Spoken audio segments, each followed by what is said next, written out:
professionals and enthusiasts worldwide. Tea nourishes and inspires. It is an ancient plant-based medicine that simultaneously heals and energizes the body as it soothes the mind. Making fine tea is a blend of artistry and craftsmanship. The $200 billion tea trade is fundamentally local, yet exerts global influence, employing millions to enhance the well-being of all.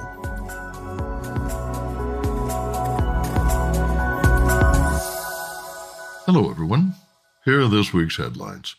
North American Tea Conference attendees discuss the power of collaboration. Kenya is making big plans to celebrate its tea centenary, and S&P downgrades Lipton parent company CVC Capital Partners. Plus, the resilience of intercropping. Tea is a principal source of livelihood for 9 million small and medium-sized producers who account for 60% of global tea production. According to the United Nations Food and Agricultural Organization, FAO, they are the backbone of the sector.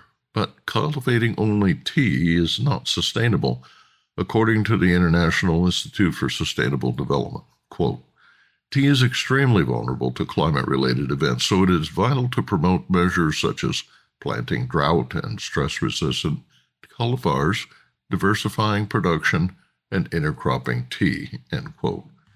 Incorporating mixed cropping can lead to a more resilient, sustainable, and profitable tea farming system, especially for smallholders with limited resources who need to optimize their land use and reduce risk. Rural entrepreneurs Ashok Kariyan and his son Rohan, who own and manage Balanoor Plantations in South India, join us today to discuss the importance of intercropping to sustain tea and coffee farms. More in a minute, but first, this important message. What makes a perfect cup of Ceylon tea? The perfect cup is from the tea businesses that ensure the protection of all the children living within their tea estates. We salute Kailani Valley, Telawakili, Bogawantalawa, Harana, and Eliptia tea estates. Support Save the Children, Sri Lanka. Tea stakeholders globally engaged in a 3-day conversation on the power of collaboration at the North American Tea Conference, NATC, near Toronto, Canada. Sessions included a briefing on market conditions in the U.S. and Canada, a session on food service opportunities in tea, and discussions on regulatory initiatives advancing the bioactive components of tea. Participants adjourned from panel discussions to roundtable sessions where attendees drilled down to arrive at constructive suggestions. Several speakers, including Madhuri Nanda, representing Rainforest Alliance, and Lehman Brody, who heads COSA, the Committee on Sustainable Assessment, addressed the urgency of restoring sustainable production. Brody cited important initiatives such as Farmer Chat, a computer-assisted telephone interview system, and regenerative agriculture in Assam in partnership with TRA India and Bhumitra to promote soil health and carbon sequestration. Production updates describe the harvest and market conditions in Argentina, which are not so good, Australia, which are great, China, which is domestic-focused, Malaysia, which is expanding, India, which is stable, Sri Lanka, which is recovering, and Kenya, booming and celebrating 100 years of commercial cultivation. Labor shortages are common problems for both tea and herbals, explained Richard Endicott, owner of Meridian Trading in Boulder, Colorado, who described the challenges of wild harvesting. Chapman Weber, president of the Tea and Herbal Association of Canada, organized the annual event. It offers a dynamic forum for sharing by 115 attendees, including growers, traders, government officials, and retailers. The venue alternates between the U.S. and Canada, and this year's gathering at Niagara on the Lake in Ontario. Noted tea adventurer Jeff Fuchs delivered the beautifully photographed keynote presentation Rooted in People, with images of diverse people drawn to tea. He said all it takes is time, a beverage, and a bit of provocation to establish relationships over tea. Peter Goji, president of the Tea Association of the USA, described conditions in the U.S. market. Ian Gibbs, chair of the International Tea Committee, called on the industry to help define the organization's role in the stewardship and sharing of essential data in years to come. Takeaways include Carmen Allison, Vice President of Sales Development for Nielsen IQ North America. Allison described the impact of inflation and consumer behavior trends. He said 42% of Canadians feel financially worse off, with 15% feeling better. Inflation rates have slowed but remain high at 2% globally, 1.2% in North America, and 10% in Latin America. Tea consumption is up 6% in Canada and 2% in the U.S. Consumers focus on value and sustainability, with 71% willing to switch brands for lower prices and 66% for sustainable products. Private label sales are growing, with 18.9% of the U.S. and 19% in Canada. The discussion emphasized the need for strategic pricing and reaching more consumers to drive growth. Margot Swindoll, Director of Business Development at Technomic, quote, writes, "Burger restaurants used to thrive and survive and make a ton of margin on soda and pop. Well, all restaurants or cuisine types now need to offer tea, hot and cold. Many are really focused on the cold and cold execution. They need to do this because there hasn't been a ton of innovation in the burger space. Let's face it. And they want to attract traffic. So if you want flavors and origins expanded out into the marketplace, the way to do this is to leverage it with food service operators. And these food service operators are very open and anxious to hear from the tea industry," end quote, she said. This is Dan Bolton reporting at the North American Tea Conference. And joining me today on the podcast is David Muricki. He's the Deputy Director of Trade Advisory with the Tea Board of Kenya. Thank you so much for joining us today. And I want you to tell us about that special event coming up in November. Thank you for having me. This year, 2024, is a very special year for the tea industry in Kenya. We are celebrating the monumental achievement. It's a commemoration of 100 years since tea was introduced to Kenya. Tea was introduced in Kenya in 1903 by C.W. Keny around Limuru, but commercial cultivation was formally introduced in 1924. That is when, as a country, we began to cultivate tea commercially. This year marks 100 years. It's a centennial celebration of the hard work of the people of Kenya along the value chain to appreciate the industry thus far. Tell me a little about the activities, the event. So this is a culmination, there are several activities that have been earmarked to celebrate the 100 years. We'll start off with a tea marathon in the west of Rift region, in the lush green tea estates of Kericho, where is really fun, but to appreciate the heritage around the tea growing and demystify and educate the population of the unique achievements of the tea industry for 100 years. We'll move to the east of Rift and have a Heritage Week from the 3rd to the 9th of November. We are collaborating and partnering with various institutions and university, the Kariyan University, to commemorate all, if you'd like, appreciate, especially the smallholder tea subsector. The first smallholder tea factory was commissioned in the great county of Nyeri, and activities around that particular great county for the whole week. Then the culmination will be the Kenya Tea Summit, which is the event. We can say this is the main celebration for the 100 years. The Kenya Tea Summit from the 14th to the 16th of November, happening at the coastal city of Mombasa. As you very well know, Mombasa is a tea hub for the entire region. So this will be the highlight the main highlight of the event at the White Sands Hotel, beach resort and spa. We'll also have a tea exhibition running alongside. We've invited dignitaries, tea manufacturers, producers, everybody along the value chain. A story is told of Kenya tea for each and every stakeholder. And it is that celebration from the tea grower to the producer, to the packer, to the buyer, to the international partners. We have a theme for this particular event. We are saying 100 years of serving Kenya tea to the world. We're targeting over 300 international guests and many more local stakeholders and partners who would like to sit together and deliberate the future of the Kenya tea industry. At the same time, celebrate the milestones and achievement of the tea industry in Kenya. Yeah. And how does one go about attending? Already the e-shot and the e-poster is live on our website, www.tboard.or.ke.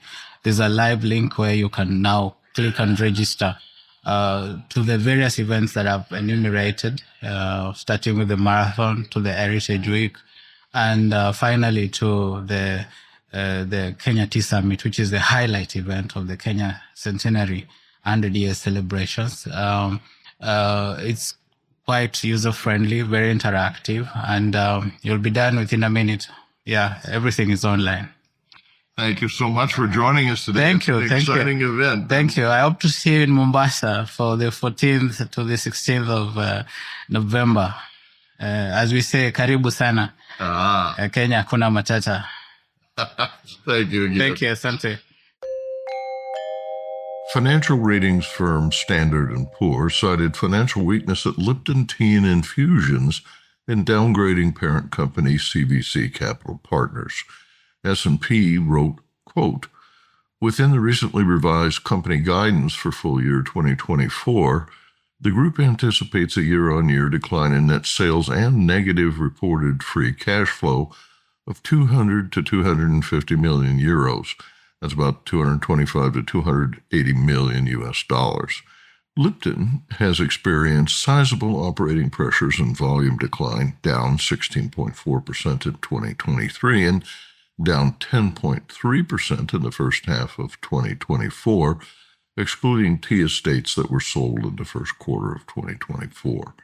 This resulted in much weaker than anticipated operating performance, according to S&P. S&P's credit rating for the company declined from B- to CCC+. Under our base key, they write, metrics for 2024 are significantly weaker than our previous expectations. S&P primary credit analyst Celine Huang writes that revenue contracted 7.5% year over year to about 800 million euros due to a volume decline of about 10% that was only partially offset by price increases totaling 4%. The shipments to Pakistan, Egypt, and Saudi Arabia, which account for 80% of the loss in volume, drove this decline, stemming from higher competition from local players and the loss of some retail distribution due to changes in price and SKU rationalization. S&P writes that Lipton had a substantial cash burden of over 300 million euros, about 355 million USD, in related cash interest and capital investment. In line with company's budget, quote, our base case assumes a good recovery in the second half of 2024. We understand the company is focusing on regaining distribution to keep scale, some promotional activities, reintroducing select SKUs, and reducing overheads costs by 20 to 30% in the second half of 2024 compared to the first. Bloomberg News reports that when CVC Capital Partners bought Lipton for $4.5 billion in 2021, quote, banks ended up offloading some of the debt due to finance the buyout at a discount after markets were roiled by high interest rates and geopolitical uncertainty, end quote. High working capital needs and costs have prompted Lipton to draw on its revolving credit facility, leaving 325 million euros remaining as of June, according to S&P. That gives the company limited flexibility under the debt facility, which was a springing covenant. It comes into play if Lipton taps its revolver again. Quote, "We could lower the ratings on the next 12 months if Lipton's liquidity position weakens further, such as through a financial covenant breach," end quote, the analyst wrote. 2 weeks ago, Lipton CEO Nathalie Roos resigned, citing personal reasons. Roos, a former chief executive at L'Oreal, led Lipton for 2 years after the acquisition from Unilever. Until a replacement is found, the executive chair will lead the company. Next, Arvinda Anantharaman in Bengaluru reports on this week's India Tea News.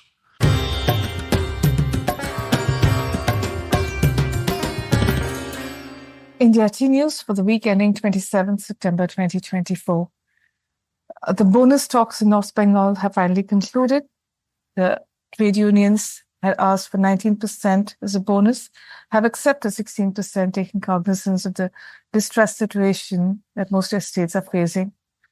The meeting was attended by the trade unions, along with the representatives of planters associations via the Consultative Committee of Plantation Associations and local politicians. The statesman reported that this bonus will provide economic relief to about 275,000 workers, both temporary and contractual, across the Duars and Terai regions, and also support local economy with injection of funds.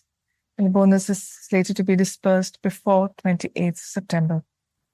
In other news, the Tea Research Association has introduced a new seed stock called TSS2, which is going to be a climate-resilient, climate-smart tea seed and can withstand high temperatures while yielding quality crop.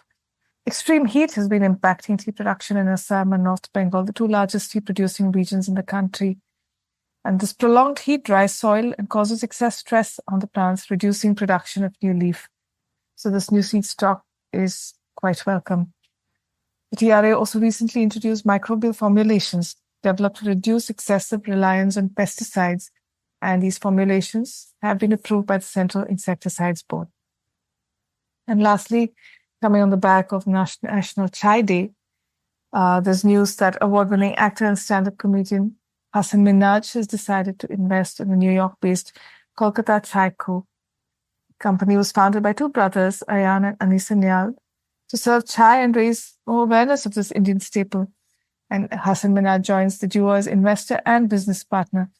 On the website, the brothers have said they started Kolkata Chai Co. to bring the authentic taste of masala chai to America.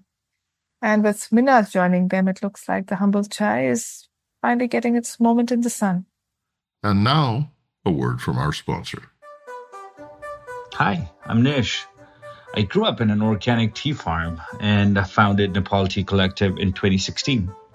Tea is not just a beverage for me, but a catalyst for social change, sustainably empowering hardworking artisans like my parents for the past 30 years. I'm on a mission to make the whole world aware of the goodness of Nepali teas and the good that comes from supporting growers in this remarkable land. If you haven't tasted Nepali teas yet, you're missing out. Our award-winning teas are making headlines. Find out why. Visit Nepal Tea Collective's website to get a free sample of this extraordinary taste of the Himalayas. That's nepalteacollective.com. Or just send me an email at nish, Nish, at nepalteacollective.com. Cheers.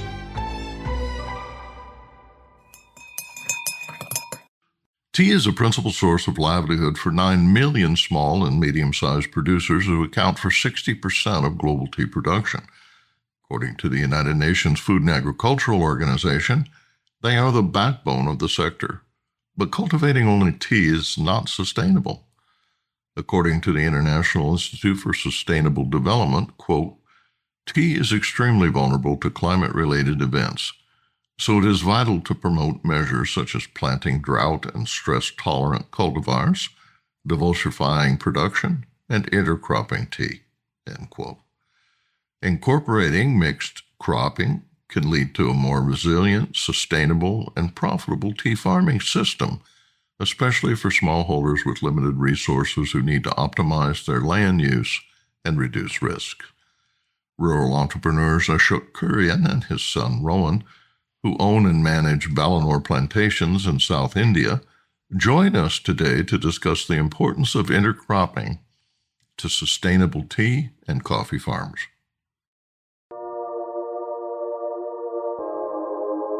Ashok Kariyan is Managing Director at Balanoor Plantations, which is headquartered in Bangalore, India. His son, Rohan, is the Manager of Corporate Affairs for the company, which has holdings in tea and coffee, ornamental plants, roses, areca, palm, pepper, and green timber. Balanoor annually produces 625 metric tons of tea on 225 hectares, grows about 500 metric tons of Arabica and Robusta coffee, and produces 30 metric tons of mainly white pepper, as well as 40 metric tons of areca nuts. The plantation yields 700 to 1,000 trees annually. Separate holdings include 15 hectares of cut roses for export globally, and a plantation in Malappuram that produces 65 metric tons of rubber annually. Welcome to the Tea-Biz podcast. This week, it's my great pleasure to introduce Ashok and Rohan, his son, Kariyan, from South India. The farm Balanoor has been well known for many, many years as a resource for not just tea, but for a lot of different crops, coffee, for example, and also timber. Ashok, I'm going to start with you and just ask you to describe your venture from the vantage of a rural entrepreneur. Hi, Dan. Morning from India. We are a plantation company which was started in 1937. And we were mainly at that time both coffee and tea. Since then, we have diversified into growing other crops like pepper, areca, timber, and even trying to grow some fruit trees to be not mainly dependent on only the main crops of tea and coffee. We have done it fairly successfully, but not achieved scale, nor break even in regards to tea. We're still having a tough time struggling with tea, where the labor requirement is huge and our terrain does not lend itself to mechanization. We will have to now try to develop a brand to see that we can add a little more value than sell a commodity. Rohan, you're going to inherit your father's investment in the land and the business that he's established. Will you share with listeners your vision of the future? Thank you, Dan, firstly, for giving me the opportunity to join you and my dad on the podcast. Yeah, the inheritance of the investment is a good thing, but it's going to be a tough journey for all of us. As you've been rightly mentioning, the tea industry has been struggling for a while, but we are quietly optimistic if we can overcome certain hurdles with regards to labor and start developing the new age technologies of harvesting. We do have a chance of improving the overall productivity as well as the realization with regards to the product that we produce, which is tea. Most tea growers need to pull together. We need to be united in our actions if we have to sustain. Right now, it looks like it is every man for himself. But one good thing is if you look at Karnataka in particular, growers are coming together. We have an association where we collate our data, our ideas, we share information. In fact, we're just organizing an area scientific conference, which we do every year, where we go to each other's estates and learn from each other on how we can overcome certain hardships which everyone is facing. I think that is something that our industry needs to do in totality if we want to move forward and improve on the overall quality of our produce. We have been noticing that earlier on, it used to be more quantity while sacrificing on the quality. Now we started to realize that quality is what sells and gives you a better price. So the focus has now moved from just quantity to getting a balance of quantity and quality. And automatically the realization is going up. So we are quietly optimistic, but also a little worried at the way things are going. It's not all doom and gloom. There is a little bit of sunshine at the end of it, but it is to see how we can sustain, to maintain, to see the sunrise to the top.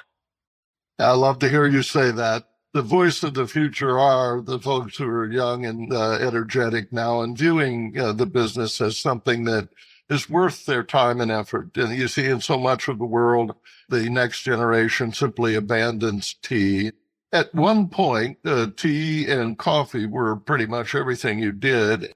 How much does tea contribute towards your revenue and employment? And where do you think it's sustainable? What kind of annual yield, for example, does a farm have to produce to stay in business in the business of tea? We were almost 50% tea and 50% coffee as regards to the total revenue that we generated.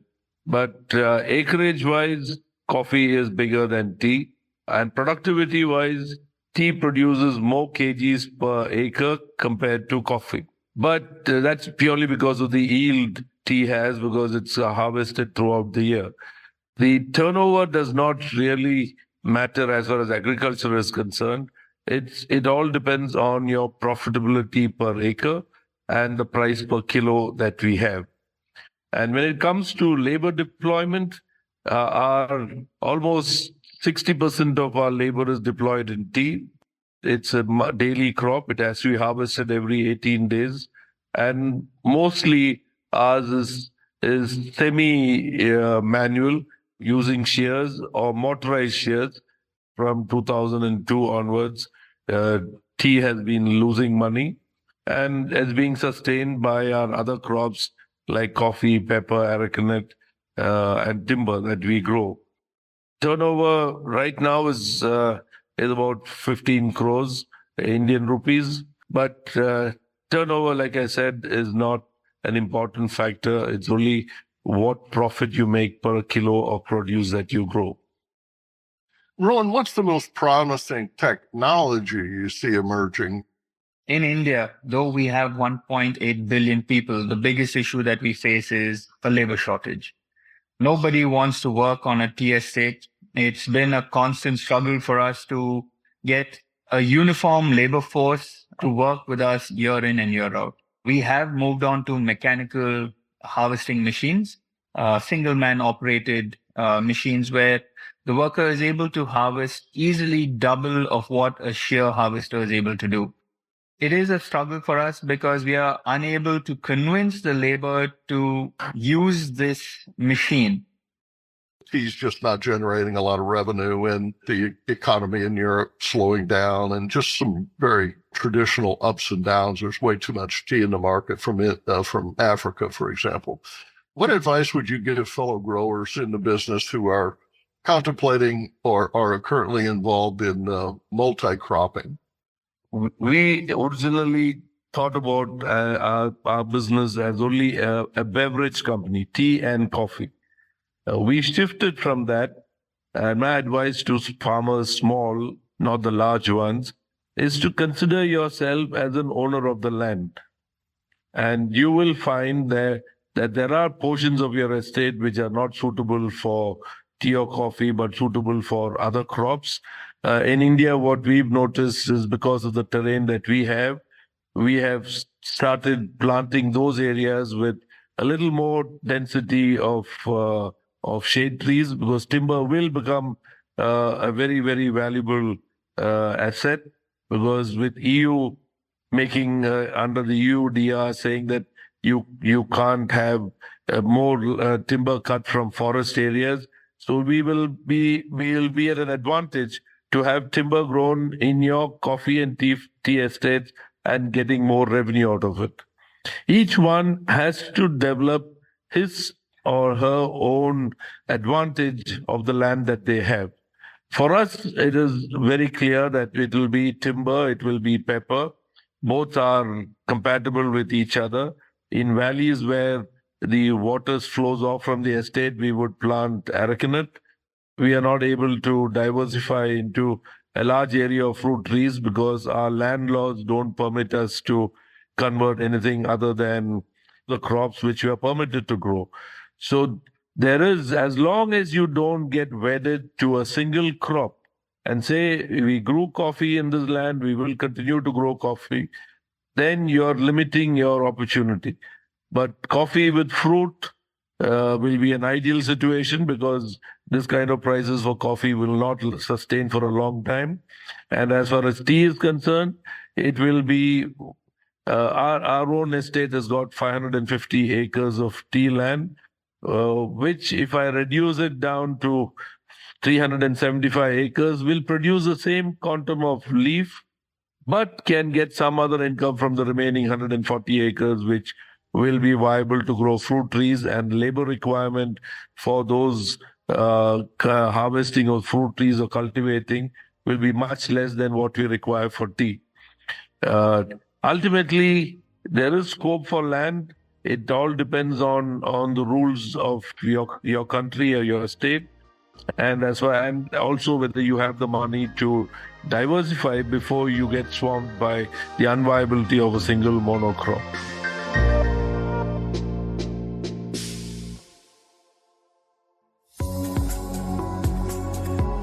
Intrigued by what you heard in today's podcast?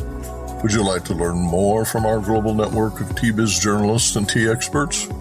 Remember to visit the Tea-Biz website for more comprehensive coverage. That's www.t-biz.com.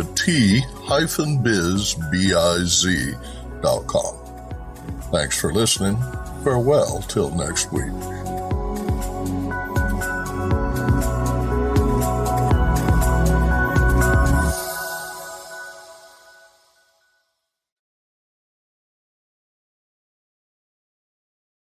Produced by Adavita Studios. Connect your voice to the world.